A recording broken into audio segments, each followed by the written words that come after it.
Hi everyone, welcome back to my channel. For a while now, I've been wanting to make a jewelry video, going through some of my favorite everyday pieces, my collection, and then talking about, in hindsight, what I would do differently if I were to build a collection again. There are definitely certain kinds of pieces I would prioritize over others. So let's talk everything jewelry today. In my collection, we have a good chunk of vintage antique pieces, we have a good chunk of modern items, and there's definitely a few colorful things thrown in, whether that's costume jewelry or different stones and beads. I wanted to make today's video because jewelry collections are my favorite to watch on YouTube. It's kind of like a guilty pleasure and I can binge it for a long time. But I also felt like a lot of people have either luxury jewelry or I guess very minimal jewelry, and there's not many people talking about vintage antique pieces, which is what I specifically wanted to focus on in this video. So let's start off this jewelry collection, and I guess I'll start with my bracelets because this is the section where there's not a lot of vintage. Everything is fairly modern in style because bracelets kind of need to fit my wrist. They need to come in a variety of sizes, and I don't have a lot of luck searching for these vintage antique. So on the left, we have this turquoise bracelet. This one is from Jewellery, fairly new, and I love this just to add a little bit of color. This little diamond bracelet is my version of the tennis bracelet. It's a little bit more subtle, but you've got the little diamonds all round, and this is from a brand called Pure Finer. This is definitely one of my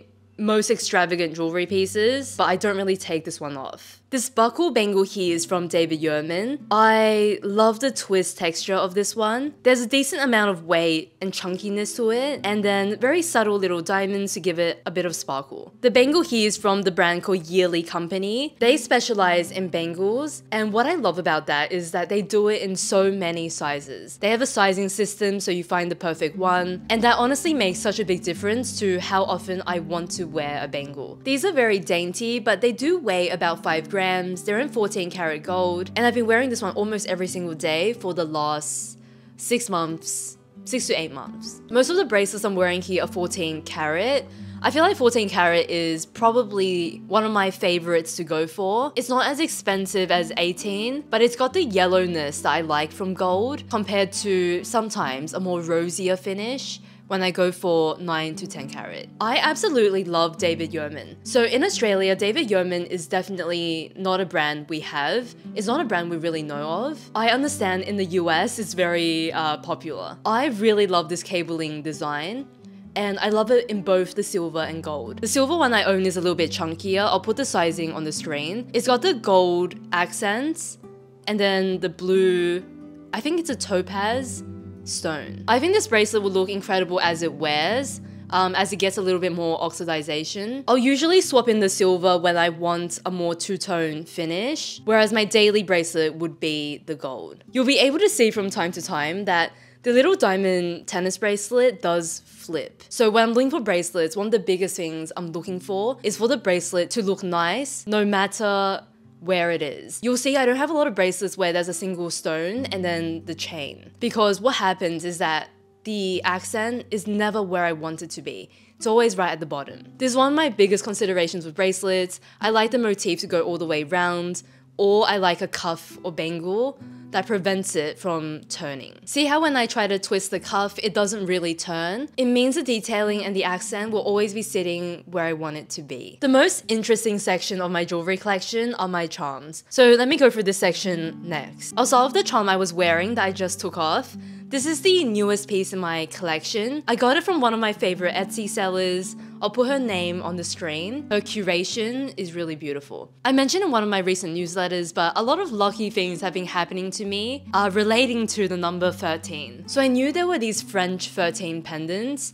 They were very popular, I believe, in the 50s and the 60s. So I want to get this as kind of like a good luck charm and to commemorate something fairly big that happened in my life. I also really like the typography of this 13. It felt a little bit more playful in the design of the numbers. One of my favorite things to buy from vintage sellers are these dog clips. This is 100% a jewelry essential because I love to clip a charm on this and then loop the top through a chain. It gives your existing jewelry a little bit of a different look, and then you can also use this to play around with the height of your charms when you want to stack them together. This one is especially useful if you like to layer. If you wear one pendant, this can still be nice to create an accent, but especially if you layer, this is one of those essential, I think, stacking pieces. This is a sweet little bear charm, just very, very cute with a heart in the center. This is a really good example of solid gold jewelry that is a little bit lighter. So this charm, compared to a lot of other charms, is probably a third of the price because the weight of the jewelry is so light. I would say this one catches the light really well. It's very, very pretty. And it's still very detailed, I think, in the craftsmanship. This is a pretty cool pendant I have. I've never seen anything like this, where we've got an amethyst and it's got this solid chain at the top. So when you loop it through and when you combine it with another charm, you get different heights in your necklace stack. If you like very ornate, very detailed pieces, I would search on Etsy for Victorian era jewelry. That's when you get a lot of this intricacy. This is antique, over 100 years old. I got it from Ashley Zhang, but usually I will shop stuff like this on Etsy. Same with this one. This one is, I believe, a Victorian heart locket. You can see a lot of intricacy around the edges and that little seed pearl. I'll be putting something inside soon. I just haven't quite decided what I want to do. This was a little gift for my birthday and for Christmas last year. It's a Sofia Zakia worry doll. Super sweet. This one is so tiny. So what this means is that sometimes it can be quite hard to wear this one because it doesn't go through all of my chains. It's one of my favorites. I just wish the bail was a little bit bigger, so it looped through more of my chains. Here is an example of a kind of stack I might do. So I've used a dog clip with the amethyst charm. I've got my number 13 pendant here. And then this little ice cream is from Ariel Gordon. They make very unique designs. I think they're a little expensive. I do believe I have a discount code with them. So any discount codes I may have, I'll put them in the description box down below. This is a pretty typical stack, and I like that you've got different heights, so you can actually see all the charms. This is a super special pendant I have from Starling. So this one is not vintage, but it's a vintage design. It is a new piece of jewelry, and on the back, I have the birthday of my late grandmother. We were very close. And when I saw this pendant, it was the October birth month. It was marigold. It was one of her favorite flowers, and it just looked like something she would love. So this pendant is very special to me, and it just happens that Starling is also one of my favorite jewelry brands. We've talked about charms, so the next thing we need to talk about are chains. How do I wear these charms? So with chains, here's a tip I have for you. When you look at the price of chains, how do you know if you're getting a good deal? It usually comes down to the gram weight. Solid gold doesn't mean solid links. So solid gold is usually just referring to the material. However, solid links is a completely different thing. You can have two chains that look exactly the same, but there's a big difference in the weight of the chain. There's a huge price difference here because the amount of gold used is different. If you're only wearing one charm, you don't really need a solid chain. Whereas if you're wearing charms that are very heavy, that's when it's worth paying a bit more for a solid chain. Otherwise, you risk that chain breaking due to the weight it's holding. There's no kind of better option. It just depends whether you're paying the right price for it and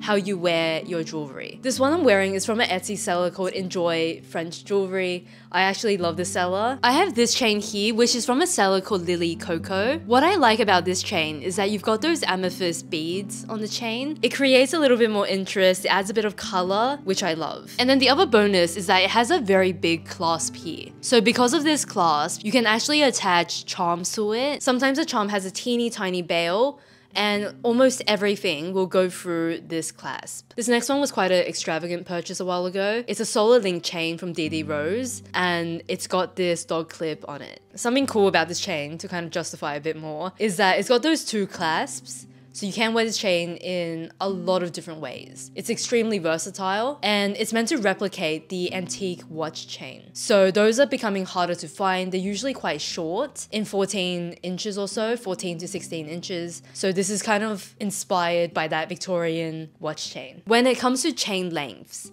16 to 18 inches is the most common. 16 inch will be my go-to, and then if I want to do a charm jumble, I prefer these a bit lower so I can kind of play with them and see them. So that's when I prefer your 18 to 20 inches so I can fidget with them during the day. This little necklace I wear every day is probably only sitting at about 14 inches for a more choker style length. In today's jewelry stack, if I wanted to add on more, I would definitely do a beaded strand just to add a bit more color. This is definitely the section of my wardrobe where I have a lot of options. I like to play around a little bit more, and this is the most fun section of my jewelry collection. We've got a lot of different colors, and let me share with you some highlights. This is a Chandlu pendant where we've got this green shell on this blue rope chain. In the summer, this is a showstopper. It's so incredibly fun. I think Chandlu jewelry is so beautiful. I love them probably a decade ago when they did those wrap bracelets, and to this day I look on their website and I think everything is so beautifully done. A lot of these pieces are from Jewellery. Long before I worked with Jewellery, I already had these like mini pearl necklaces. I think it was this one. I had a variation of it that was an older style. All of these options are from Jewellery. And I think the highlights for me is definitely the turquoise. I love how mini the beads are. It looks really pretty in different outfits. And it's also set in the 14 karat gold. Another highlight would be this pearl one. I like the oblong, longer shaped, irregular pearls. And because it's set in sterling silver, it's something you'll have for forever. These are probably the highlights. And then I would say this red one, which sadly is no longer available, is the one I've worn the most because I've had it for the longest. To add color, I also like these silk cords. This was kind of inspired by the Cartier bracelet in silk that was really popular. Costs a fortune. So I just went to Etsy and found some silk cords that just bring color into a stack. And that's honestly all I wanted, more color. And that's the easy way to do it. Speaking of color, I really like Dinosaur Designs, which is an Australian brand. Look, I'll probably wear it with just like a little gold bangle, but this is my festive bracelet. This is my bracelet when I want something a bit more sculptural, a bit more statement. And I got this from my partner one year, it was on my wish list. I really like it. Here is how I normally store my rings. Rings used to be my absolute favorite item in my collection. I would say over the last year, because I've been going to the gym and like getting into lifting some weights, I no longer wear rings as an everyday piece. They've become pieces I wear kind of on the weekends, during occasions, not so much every single day. Let me show you some standouts here. This is a ring from Starling. They do these incredible stones, and you can choose a stone and choose your setting and they make it for you. This is a Victorian style ring. It's bezel set, sapphire and diamonds. I purchased this on Etsy probably 3 to 4 years ago. It's one of my most worn jewelry pieces ever. If I were to imagine my dream ring, it would look something like this. Bezel set, really comfortable to wear. It doesn't get caught on anything. A bit lower in the profile, chunky band. This is everything I love in a ring. With rings, I like more solid bands. I find them more comfortable to wear. I find the weight just quite satisfying. So that's something I look for. The ring on my pinky finger looks a little vintage, but it is modern. This is from J. Hanna. J. Hanna is a very, very cool jewelry brand. I think from a design perspective, there's a lot of intention behind their design, and they kind of share that in a lot of their content. On my index finger, we have one of my old Jewellery rings. This is one of my favorite rings from them ever. This band is so solid. It was one of their slightly higher price rings, but you feel it in the weight of the band. Super solid with these 2 little diamonds. And this one is very special to me. This is also from my late grandmother. A jade ring. I wear this really only on special occasions because this stone is a little bit softer. If you are buying stones for everyday wear, make sure you check the hardness. Not all stones are appropriate for everyday wear. Different stones have different hardness. Most of my earrings are housed in this little section of my jewelry box. So when it comes to earrings, I have 2 styles I like. I like a hoop. I like a slightly chunkier hoop, to be honest. And I like little diamond ear climbers and ear jackets. For all my diamond studs, I have them from Ideal. So I would actually say about half the items I had from Ideal, I purchased myself. I worked with them and then I saw how beautiful their pieces were. So I placed an order over Christmas myself to get more pieces so that I could basically wear them in all of my piercings. They're lab-grown diamonds, but very, very sparkly. And I love the ear jacket, ear climber designs that they do. I'm not going to speak too much about them because I do often, but have purchased from them myself, have been very happy. Annoyingly, quite a few of my most worn hoop earrings are from Jewellery years and years and years ago that they no longer make them.